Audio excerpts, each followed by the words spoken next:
প্রিয় দর্শক, সকলকে শুভেচ্ছা জানিয়ে শুরু করছি metro same to the point. আর আমি সঙ্গে রয়েছি সোমা ইসলাম। আর আমরা আজকে আলোচনা করব আমাদের দেশের অর্থনীতি চালিকা শক্তিই হচ্ছে একটা দেশকে সামনের দিকে এগিয়ে নিয়ে যাওয়া। সুতরাং আমাদের অর্থনীতি কেমন আছে, কিভাবে এগোচ্ছে, তার গতিবিধি কি, সবকিছু নিয়ে আলোচনা করব। এবং সে কারণে আজকে আমাদের মেট্রো সেম টু দ্য পয়েন্টের নাম রেখেছি জিডিপি প্রবৃদ্ধিতে 5 দেশের একটি বাংলাদেশ, বিশ্ব ব্যাংকের মূল্যায়ন। আর এ বিষয়ে কথা বলবার জন্য মেট্রো সেম টু দ্য পয়েন্টে যে দুজন অতিথি আজকে আমাদের সঙ্গে যোগ দিয়েছেন, চলুন তাদের সাথে আমরা আগে পরিচিত হই। আমাদের সঙ্গে আছেন ডক্টর জামাল উদ্দিন আহমেদ, সাধারণ সম্পাদক বাংলাদেশ অর্থনীতি সমিতি ও পরিচালক বাংলাদেশ ব্যাংক। আমাদের সঙ্গে আছেন প্রফেসর ডক্টর হান্নান চৌধুরী, অর্থনীতি বিশ্লেষক ও vice chancellor Prime Asia University. Sir, দুজনকে আজকে আমাদের মেট্রো সেম টু দ্য পয়েন্টে অভিনন্দন জানাচ্ছি। শুরুতে স্যার আপনার কাছে যেতে চাই যে আজকে আমরা দেখেছি যে আমরা সবসময় জানি যে বাংলাদেশ সরকার বলছে, রাষ্ট্র বলছে যে প্রবৃদ্ধি অর্জনে 8% এবং বিশ্বব্যাংক কিন্তু সেই জায়গা থেকে আরেকটু বলছে 7%। অর্থাৎ সরকার এবং এডিবি তারা এক জায়গায় আছে, কিন্তু বিশ্বব্যাংকের যে মূল্যায়ন কিংবা তাদের যে জরিপ সেটাতে কিন্তু একটা গোলমেলে ব্যাপার আছে। তো এই দুটো জরিপ কেন প্রবৃদ্ধি বিষয়ে গোলমেলে অবস্থানে আছে? এটা হতেই পারে, এটা তো ম্যাথমেটিক্যাল ক্যালকুলেশন, এবং সেখানে আপনার যে অ্যাজাম্পশনগুলো ধারণার ভিত্তিতে তারা করছে, এক একজনের এক একটা বই আছে, মেথোডোলজি অলমোস্ট সিমিলার, কিন্তু আপনার যে অ্যাজাম্পশনগুলো সেই অ্যাজাম্পশনের ভিতরে এটা হইতে পারে, এটা বাট রিয়ালিটি ইজ দ্যাট যে আপনার গ্রোথের যে কনসিস্টেন্ট একটা এবং পারসিস্টেন্টলি এটা লাস্ট কাপল অফ ইয়ার্স মানে 6-এর উপরে আসে, দ্যাটস দি ইম্পর্টেন্ট থিং। এবং সেটা আপনার ধরেন বেশ কয়েক বছর ধরে এটা যাচ্ছে এবং 7-এ উঠে গেছে। তার মানে কি 7 থেকে 8-এ উঠা ইস এ ম্যাটার অফ টাইম। এবং সেটা আপনার ধরেন যদি এই কন্টিনিউয়াসলি এই অবস্থা চলে, এখনকার যে স্থিতিশীল রাজনৈতিক অবস্থা, it does continue, in that case এটা হইতে পারে। হয়তো ধরেন আপনার ফিগারে মানে এজাম্পশানে এক একজনের এক এক রকম হইলেও এশিয়ান ডেভেলপমেন্ট ব্যাংকের যে হিসাব সেটা বাংলাদেশ সরকারের সাথে কিছুটা মাননীয় অর্থমন্ত্রী যেটা বলেছেন ওর কাছাকাছি আছে। আবার ওয়ার্ল্ড ব্যাংকের যেটা এটা একটু ডিফারেন্ট হচ্ছে। তো সেই ক্ষেত্রে এটা মনে হয় ম্যাটেরিয়াল না। ম্যাটেরিয়ালটা হলো যেই মানে প্রোগ্রামগুলো এখন চলমান আছে আমাদের ইনিশিয়ালি, কিন্তু আমাদের যে 6 থেকে 7-এ ওঠার জন্য যে ব্যারিয়ার, সেই ব্যারিয়ারগুলোর ভিতরে যে আমাদের যেন ইনফ্রাস্ট্রাকচারে যে investment, education and health care, electricity, communication, এই ইনফ্রাস্ট্রাকচারের যে ইনভেস্টমেন্টগুলো এখন চলমান আছে এগুলা যদি কমপ্লিট হয়ে যায় তখন কিন্তু এটা পসিবল, যেটা 8-এর কথা বলেছে। এবং সেই ক্ষেত্রে আপনার ধরেন আজকে পদ্মা সেতু যদি কমপ্লিট হয়ে যায়, তারপরে আদার যে ইনফ্রাস্ট্রাকচারগুলো আসে এগুলো যদি, এবং ইলেকট্রিসিটিতে গ্রিড লাইনে ইলেকট্রিসিটি যে ইনভেস্টমেন্ট এবং জেনারেশনে গভর্নমেন্টের যে মাস্টার প্ল্যান, এবং এগুলো যদি ইমপ্লিমেন্টেশনে যায়, কমপ্লিট হয়ে যায়, তাহলে এদের রেজাল্ট তো আমরা এখন ইনভেস্ট করে রাখছি, কিন্তু এটার বেনিফিটটা আমরা এখনো পাইনি। এটা যখনই পাবো তখন জিডিপিতে। স্যার, আমি আসবো আপনার কাছে। স্যার, আপনার কাছে যেতে চাই, এই প্রবৃদ্ধির হেরফের নিয়ে যেটা দুটো ধরনের একটা ব্যাপার জরিপ দেখছি আমরা, ঘাপলা, সেটাতে স্যার যে ব্যাখ্যাটা দিল সেটাতে কি সন্তুষ্ট আপনি? হ্যাঁ, সেটা হতেই পারে। প্রথমে ধন্যবাদ আমাকে আমন্ত্রণ জানানোর জন্য। আমরা দেখেছি যে এডিবি একটা সূচক দিয়েছে যে 8% গ্রোথ আমরা এক্সপেক্ট করি এবছর। পাশাপাশি আমরা ব্যুরো অফ স্ট্যাটিস্টিক্স মানে বাংলাদেশ সরকারেরটাও দেখেছি 8.13%। আমি ডক্টর জামালউদ্দিনের সাথে একমত যে ক্যালকুলেশনগুলো বিভিন্ন রকম ভেরিয়েবল নিয়ে করা হয়, সেসব ক্ষেত্রে একটু তারতম্য আসতেই পারে। মোদ্দা কথা হলো বাংলাদেশের এখন কিন্তু অর্থনৈতিক প্রবৃদ্ধি আমরা বিগত দিনে যা দেখছি, আমরা সবসময় বলি যে এটা হচ্ছে আমাদের সময়। আপনি যদি বৈশ্বিক অর্থনীতির ধারা দেখেন এবং যে পর্যায়ে এখন অর্থনীতির সাইকেলটা এই অঞ্চলে এসছে, আমরা বেশ কিছুদিন যাবৎ কিন্তু আগামী দিনে এই সুবিধাটুকু আমরা অবশ্যই পাব। সেক্ষেত্রে আমাদেরকে যেভাবে কাজ করতে হবে, যেটা হচ্ছে যে আমাদের যে বড় প্রকল্পগুলো যেগুলোকে আমরা মেগা প্রজেক্ট বলি, সেগুলো যেই প্রজেক্টের টাইমে যে গ্রোথটা বা যে কাজটা করার কথা, সেই পরিমাণ বিনিয়োগ যদি করে আমরা প্রজেক্টের টাইমের মধ্যে যদি আমরা এই মেগা প্রজেক্টগুলো কমপ্লিট করতে পারি, তো অবশ্যই এই গ্রোথের ধারাবাহিকতা অব্যাহত থাকবে। এবং আমার বিশ্বাস যে বাংলাদেশ সরকারের এই যে কন্টিনিউয়াস একটা ধারাবাহিকতা আমরা সরকারের মধ্যে দেখছি যে পরপর 3 বার তারা চালিয়ে যাচ্ছে, তাতে আমরা একটা কোনো ধরনের ডিসরাপশন ছাড়া দেখছি যে অর্থনৈতিক চালিকা শক্তিগুলো এবং একটা রাষ্ট্রের যেই অর্থনৈতিক কর্মকাণ্ডের যেই প্রক্রিয়া চলে সেগুলো মোটামুটিভাবে স্টেবল আছে। সেক্ষেত্রে আমরা বৈদেশিক বিনিয়োগ এবং পাবলিক ইনভেস্টমেন্ট, প্রাইভেট পার্টনারশিপের প্রজেক্ট যেগুলো আমরা দেখছি, সেগুলোতে আমরা মনে করি যে মোটামুটি যে ইন্ডিকেট করছে তাতে এই ধরনের একটা আসবে। আমি আবারও বলছি যে সূচকটা 7.5 বা এর উপরে যা আছে এ ধরনের একটা জায়গায় কিন্তু আমরা এবারও যাব বলে আমরা আশা করি। আমরা আরও কথা শুনবো এই বিষয়ে, জিডিপির গ্রোথ কতখানি হলে নিয়ে বিশ্ব ব্যাংকের যে একটি রিপোর্ট বের হয়েছে সেই বিষয়টি নিয়ে আমাদের চ্যানেলের প্রতিবেদনটি চলুন আজকে আমরা আগে দেখে নিই। 19 মার্চ মঙ্গলবার এনইসির বৈঠকে অর্থমন্ত্রী আহম মুস্তফা কামাল জানান, চলতি অর্থবছরে জিডিপি প্রবৃদ্ধি হতে পারে 8.13%। রপ্তানি ও রেমিট্যান্সে ভালো করা, কৃষিতে বাম্পার ফলনের আশা, কৃষি ও সেবা খাতের চেয়ে শিল্পের অবদান বাড়তে থাকা, সব মিলে অর্থনীতিতে এ অর্জন সম্ভব হবে বলে জানান তিনি। সামষ্টিক অর্থনীতির প্রত্যেকটাতে আমাদের প্রবৃদ্ধি ভালো, আমাদের এক্সপোর্ট বেড়েছে, আমাদের ইনভেস্টমেন্ট বেড়েছে এবং আমাদের ম্যানুফ্যাকচারিং খাত বেড়েছে। 20 সালের পরে পরবর্তী 4 বছরের ভিতরে আমাদের প্রত্যাশা হচ্ছে ডাবল ডিজিটে পৌঁছানো, 10 ভাগে পৌঁছানো ইনশাআল্লাহ। এশীয় উন্নয়ন ব্যাংক এডিবি বুধবার পূর্বাভাসে বলেছে এবছর জিডিপি 8% হারে বাড়বে। অন্য সময়ের তুলনায় বেশি মাসের তথ্য উপাত্ত হাতে পাওয়ায় 7.5% থেকে সরে 8% প্রবৃদ্ধির কথা বলেছে তারা।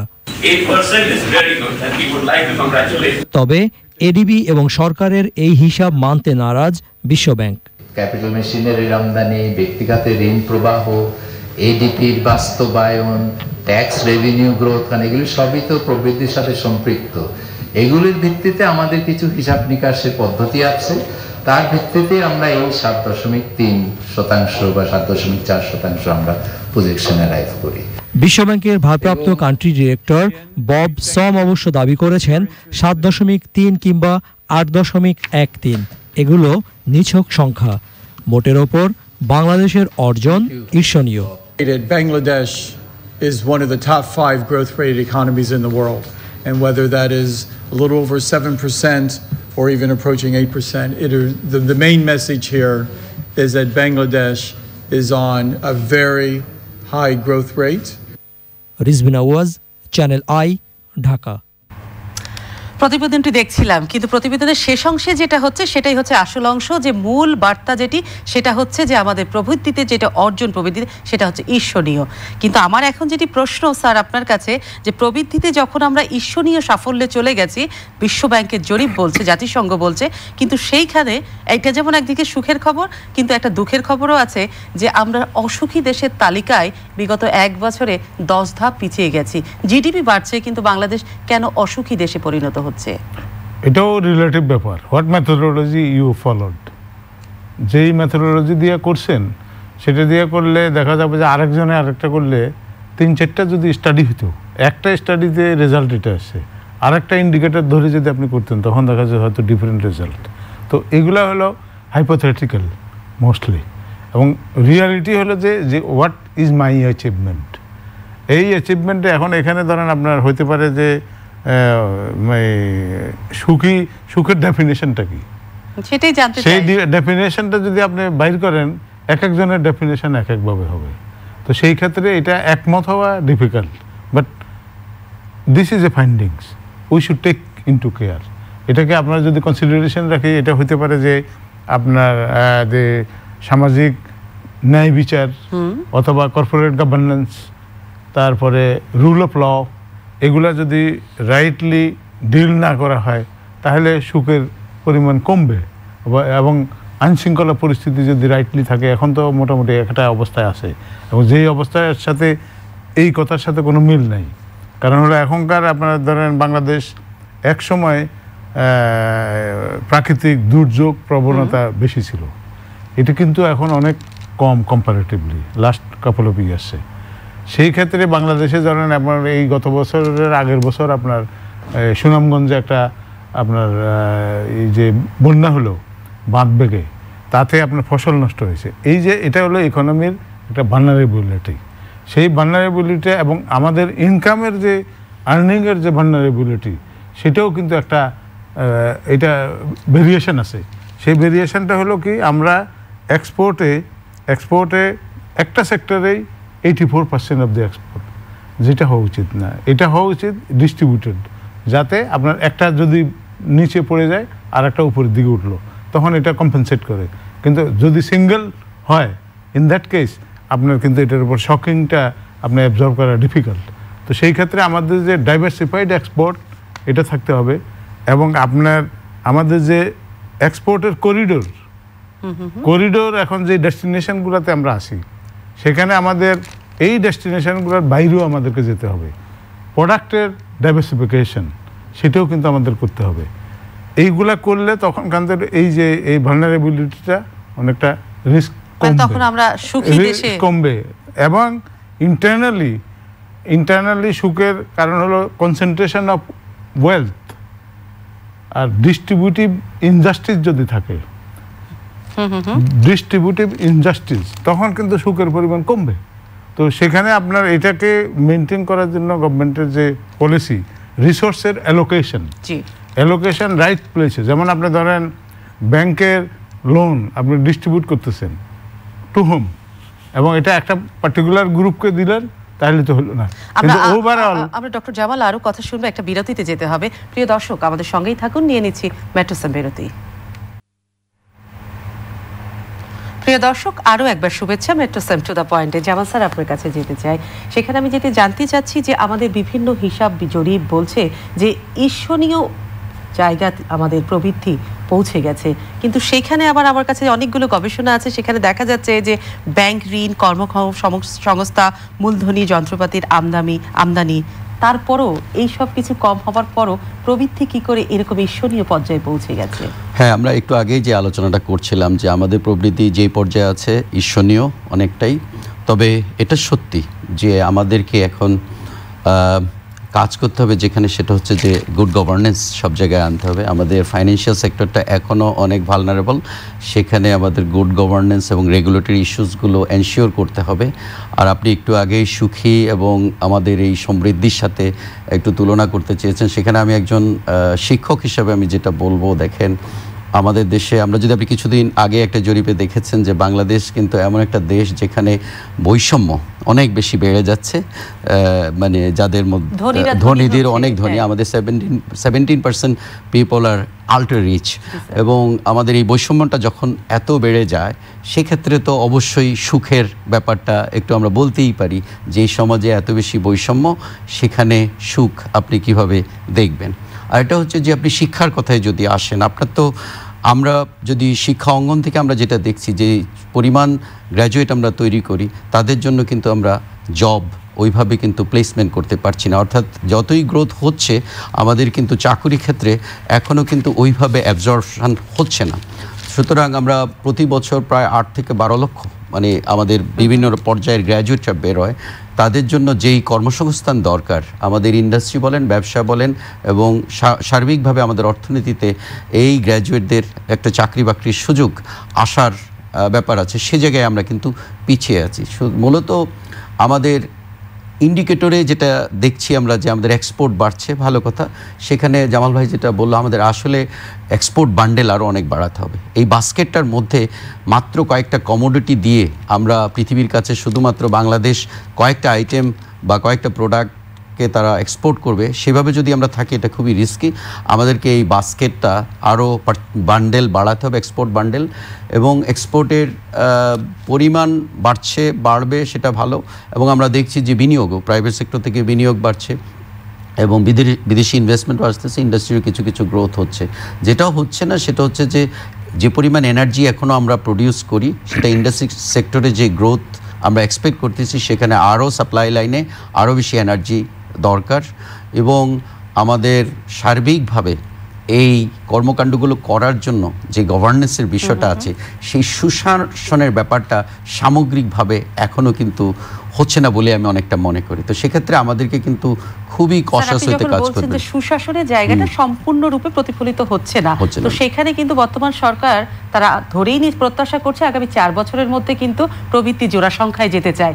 সেটা কি করে সম্ভব? সেটা সব দেখেন, এই গভর্নমেন্ট বিশেষ করে তৃতীয় ধাপে এসে ওনারা কিন্তু দুর্নীতিকে আপনি দেখছেন যে খুব ভালোভাবে ধরার চেষ্টা করছে, এবং আমি মনে করি যদি দুর্নীতিটাকে ওনারা খুব ভালোভাবে চেষ্টা করে এবং এই ধারাটা অব্যাহত রাখে, তাহলে হয়তো আপনি দেখবেন যে কিছু কিছু দিকে আমরা স্ট্রং হচ্ছি। ঠিক ফাইন্যান্সিয়াল সেক্টরে আমাদের যেই ব্যাড লোন যেগুলো হয়ে যাচ্ছে, সেটাও কিন্তু আমাদের জন্য খুব হতাশাব্যঞ্জক। আমরা যারা সাধারণ মানুষ, আমরা চাই না যে জনগণের ডিপোজিটের টাকা দেশের একটা সার্টেন গ্রুপ অফ পিপলের হাতে চলে যাবে এবং সেটা রাষ্ট্র বা প্রতিষ্ঠানগুলো কোনোভাবে রিকভার করতে পারবে না। আমি শিওর যে যদি এই জায়গায় গভর্নেন্সটা আরও স্ট্রং হয়, তাহলে রাষ্ট্রের জনগণের টাকা ব্যাংকিং সেক্টরে বা আমাদের ফাইন্যান্সিয়াল সেক্টরে ডিপোজিট থাকবে, সেটা আবার রিইনভেস্টমেন্ট হবে। গ্রোথ কিন্তু আমরা আরও ভালো দেখব যদি সেই সব জিনিসগুলো আমরা নিশ্চিত করতে পারি। স্যার, আমি একটু জামাল স্যারের কাছে যেতে চাই। স্যার, আপনার কাছে যেটা জানতে চাই যে সমষ্টিক অর্থনীতি স্থিতিশীল থাকলেও খেলাপি ঋণ কেন বাড়ছে, রাজস্ব আয় আরো দুর্বল হচ্ছে, এই জায়গাটা একটু জানতে চাই। আমরা রাষ্ট্রের যে ভূমিকা, ইদানিংকালে আপনারা একটা দেখেছেন যে কাস্টমসের স্ক্যানার সফটওয়্যারের ভিতরে কন্টেইনারগুলোকে নিয়ে গেছে, কিন্তু এটা কিন্তু ওই রেকর্ডের মধ্যে নাই। এই যে সিস্টেমটা, এটা হলো রাষ্ট্র যদি নৈশ প্রহরীর মতন থাকে, কর্পোরেট গেট কিপিংটা যদি শক্তিশালী না হয়, সেখানে আপনার কিন্তু এটা হবে। এবং এই জিনিসটাই এখনকার গভর্নমেন্টের এখন বিরাট চ্যালেঞ্জ। আমাদের যে এসডিজিটা সাস্টেইনেবল ডেভেলপমেন্ট গোলের যে টার্গেট, সেই টার্গেটে পৌঁছার জন্য এখন আমরা কিন্তু ক্লিনলিনেস অপারেশন যে বিভিন্ন জায়গায় আসে, এগুলোকে কিন্তু আমাদের ঠিক করতে হবে। আমাদের কর্পোরেট গভর্নেন্সের যে সর্বোচ্চ প্রতিষ্ঠান হলো পার্লামেন্টের স্ট্যান্ডিং কমিটি, আইন আদালত বাস্তবায়নের ক্ষেত্রে আইডেন্টিফাই করে দেওয়া, এবং অ্যাট দি সেম টাইম প্রসিকিউশনের জন্য আদালত আছে। Well functioning of the justice department of justice, তার যে অপারেশনটা independently if they can operate, তাহলে কিন্তু অপারেট করে, তাহলে কিন্তু এগুলা আস্তে আস্তে কমে যাবে এই প্রবলেমগুলা।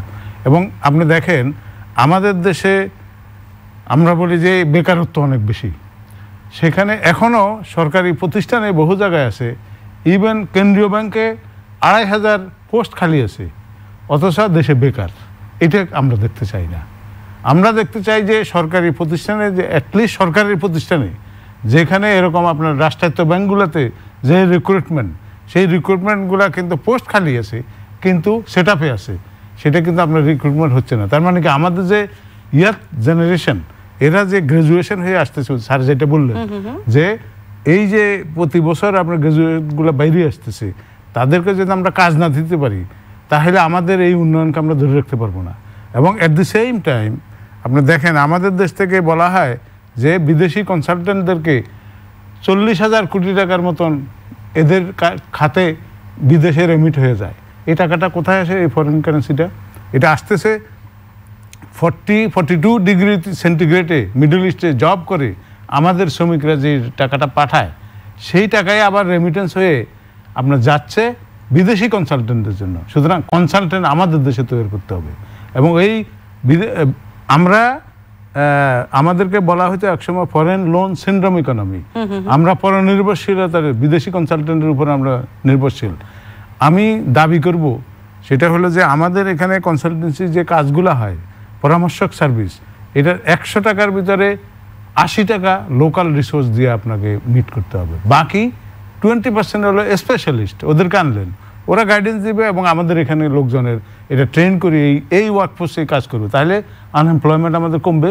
অপরদিকে আপনার ধরেন ফরেন কারেন্সির যে ব্যালেন্স, সেই ব্যালেন্সটা আমাদের বেশি হবে এবং 5 বিলিয়ন এখনই বাড়ানো সম্ভব যদি আপনি ওই টাকাকে 80-20 ফর্মুলাতে নিয়ে আসেন। আনন্দ স্যার, আপনার কাছে যেটা জানতে চাই যে জাতিসংঘ কিন্তু বিশ্ব ব্যাংকের আরও একটা জরিপ বলছে যে 2019 সাল নাগাদ সারা বিশ্বের অর্থনীতি একটা স্লো ডাউনের মধ্য দিয়ে যাবে। কারণ হিসেবে তারা উল্লেখ করছে যে বিশ্ব রাজনীতি, তেলের সরবরাহ, ব্রেক্সিট, ইস্যু এবং সেই সঙ্গে আমেরিকা এবং চীনের যে বাণিজ্য যুদ্ধ, তো সেই ক্ষেত্রে আমরা যদি জানতে চাই যে এই বিশ্বের অর্থায়নকে মাথায় রেখে আমাদের যে ঈর্ষণীয় প্রবৃদ্ধি 8%-এর দিকে এই বছর চলে যাবে, সেটিকে ঝুঁকিমুক্ত রাখতে গেলে কি করতে হবে? হ্যাঁ, খুবই সুন্দর একটা প্রশ্ন। আসলে আমি প্রথমেই শুরু করেছিলাম যে ইকোনমিক সাইকেল বৈশ্বিক যদি আমরা দেখি, এটা একসময় ওয়েস্টে ছিল, সেটা ইউরোপে এসছে, সেটা এশিয়ার জাপান এবং মালয়েশিয়া, সিঙ্গাপুর ওইসব দেশে এসেছে, আবার সেটা ঘুরে চলে গিয়েছিল। এখন চায়না হয়ে, ভারত হয়ে বাংলাদেশে আবার এই অঞ্চলে, ভিয়েতনাম এবং অন্যান্য অঞ্চলে ওই দেশগুলোতে আছে। সেক্ষেত্রে আমি সবসময় বলি যে বাংলাদেশের এখন সুসময় এবং বাংলাদেশ আগামী 30 বছর ইচ্ছা করলে এই ইকোনমিক গ্রোথটাকে ধরে রাখতে পারবে। আমাদের এই কারণেই সময় যে আমরা এখনই এই দেশটাকে সাজানোর জন্য সব সার্বিকভাবে চেষ্টা করতে হবে। আমাদের সবচেয়ে বড় স্ট্রেংথ হচ্ছে এখন এই মুহূর্তে আপনি জানেন যে বাংলাদেশের যে মোট জনসংখ্যার প্রায় 60% জনসংখ্যাই হচ্ছে কিন্তু 35 বছরের নিচে।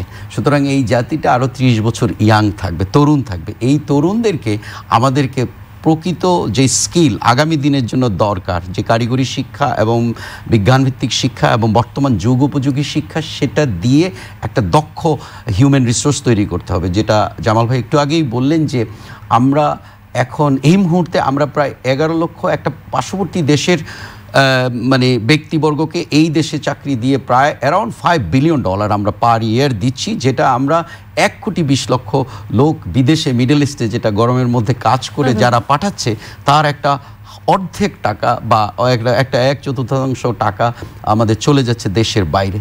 তাহলে কেন এই টাকাটা বাইরে চলে যাচ্ছে? এর মূল কারণ হচ্ছে আমাদের যেই তরুণ প্রজন্মের যে গ্র্যাজুয়েট শিক্ষিত যুবক প্রজন্ম, তাদেরকে আমাদেরকে কিন্তু প্রকৃত বর্তমান যুগ উপযোগী শিক্ষা দিতে হবে। দেখুন, গত 7 বছরে কিন্তু আমাদের শিক্ষিত বেকারের হার কিন্তু ডাবল হয়েছে। আমাদের আরেকটি স্ট্যাটিস্টিক্স যদি আপনি দেখেন, এখন 19 থেকে 29 বছরের যেই শিক্ষিত ছেলে মেয়েরা পাশ করে বেরিয়ে আছে, তার প্রায় 30% ছেলে মানে গ্র্যাজুয়েট বর্তমানে তারা কোনো কর্মকাণ্ডের সাথেই জড়িত না। এটা এক ধরনের অ্যালার্মিং আমি বলবো। সে কারণে আমরা অনেক সময় যারা আমরা শিক্ষার সাথে সম্পৃক্ত এবং যারা ব্যবসার সাথে সম্পৃক্ত, অনেকেই আমরা বলি যে আজকে তরুণরা, তোমরা চাকরির চেয়েও তোমরা একটু ব্যক্তিগত কর্মসংস্থানের কথা নিজেরা চিন্তা করো, যে তোমরা জব সিকার্স না হয়ে তোমরা জব গিভার হবে। সেজন্য তোমরা এন্টারপ্রেনারশিপ, ছোট ব্যবসা, নিজেরা ব্যবসা বাণিজ্য করার চেষ্টা করো, যাতে করে তুমি নিজের কর্মসংস্থান করতে পারো এবং তুমি অন্যদেরকে তোমার সেই ব্যবসা বাণিজ্যতে আনতে পারো। আমরা সারা বিশ্ব যেদিকে যাচ্ছে, সেই জায়গায় বাংলাদেশকে এখন চিন্তা করতে হবে, বিশেষ করে শিক্ষাক্ষেত্রে, যে আমরা প্রযুক্তি, আমরা সবাই বলতেছি যে 4th ইন্ডাস্ট্রিয়াল রেভলিউশন হচ্ছে বা আসতেছে, সেই হিসেবে 4th ইন্ডাস্ট্রিয়াল রেভলিউশনকে চিন্তা করে বাংলাদেশেরও কিন্তু ইন্ডাস্ট্রি প্ল্যাটফর্মগুলো চেঞ্জ হচ্ছে, কিন্তু আমাদের গ্র্যাজুয়েটরা যেই কর্মসংস্থানের জন্য তৈরি হতে পারছে না। সরকারকে শিক্ষাক্ষেত্রে খুবইভাবে মনোযোগ দিয়ে সেই জায়গায় কাজ করতে হবে এবং বাজেট এবং শিক্ষা খাতের এই গ্রোথের জন্য যা যা দরকার সেটা করতে হবে। কারণ আমরা তো at the end of the day আমরা সবাই কিন্তু ইকোনমিক গ্রোথটা সাস্টেনেবল একটা ওয়েতে দেখতে চাই। Sir, thank you sir. Jamal sir, আপনার কাছে বিশ্বব্যাংক বলছে 5টি দেশের মধ্যে বাংলাদেশ সেরা, কিন্তু আমি যদি সেই একদম শেষে এসে জানতে চাই যে বিদেশি বিনিয়োগের ক্ষেত্রেও আমরা এগিয়েছি, কিন্তু সমতুল্য দেশগুলোর তুলনায় কেন পিছিয়ে আছি? আমরা সমতুল্য, আমাদের যে বাংলাদেশ এখনও কিন্তু ইকোনমিক যেটা আপনার এখনকার যে অ্যাচিভমেন্ট, এটা হলো এই দেশের মানুষের কষ্টের ফসল। এইটা কিন্তু বাংলাদেশ স্টিল লকড। আপনাকে এটাকে আনলক করতে হবে। আনলক করার জন্য যে সমস্ত জিনিসগুলো, যেমন আমাদের যে ফাইন্যান্সিয়াল সিস্টেমটা আছে, এখানে আমরা ব্যাংক বেসড ইকোনমি নিয়ে সবাই আমরা কথা বলতেছি। এখানে আপনার ইকোনমিক আর্কিটেকচারে, সেখানে আপনার bank cannot solve all problems of a financial problem of a country. Maximum 25 থেকে 30% করতে পারে। তাহলে আর কি বাকি 90%, বাকিটা কীভাবে করবেন? সেটা করবেন আপনি, সেখানে বন্ড মার্কেট থাকতে হবে, ইকুইটি মার্কেট থাকতে হবে, তারপরে আপনার ফরেন ডাইরেক্ট ইনভেস্টমেন্ট থাকতে হবে, তারপরে ইকুইটি ফান্ড, এগুলো বিদেশ থেকে আসবে। সেই যে ইনফ্রাস্ট্রাকচার ইয়েটা আমরা কিন্তু এখনও করতে পারি নাই। এটা যদি আমাদের করা হয়, তাহলে ফাইন্যান্সিং দি ডেভেলপমেন্ট সেটা আপনি করতে পারবেন। At the same time internal যে রেভিনিউ কালেকশন, সেই ইন্টারনাল রেভিনিউ কালেকশনটাও আমাদের এখনও 500টা উপজেলায় বাংলাদেশ এখন যে অবস্থায় আছে, এখানে বাংলাদেশের বাজেটের সাইজ হওয়া উচিত এই মুহূর্তে 10 থেকে 15 লক্ষ কোটি টাকার। সেইটা এখন আমাদের আজকে অনুষ্ঠানের ইতি টানতে হবে। অসংখ্য ধন্যবাদ দুজনকে মেট্রো সেম টু দ্য পয়েন্টে আসবার জন্য। প্রিয় দর্শক, শুনছিলেন আলোচনা। আসলে আগামী 4 বছরের মধ্যে বাংলাদেশের প্রবৃদ্ধিকে জোড়া সংখ্যায় যেতে গেলে দক্ষ জনশক্তি এবং শিক্ষার বিকল্প নেই। Metro same to the point দেখবার জন্য আপনাদেরকে আরও একবার শুভেচ্ছা জানিয়ে আমি সোমা ইসলাম আজকে বিদায় নিচ্ছি।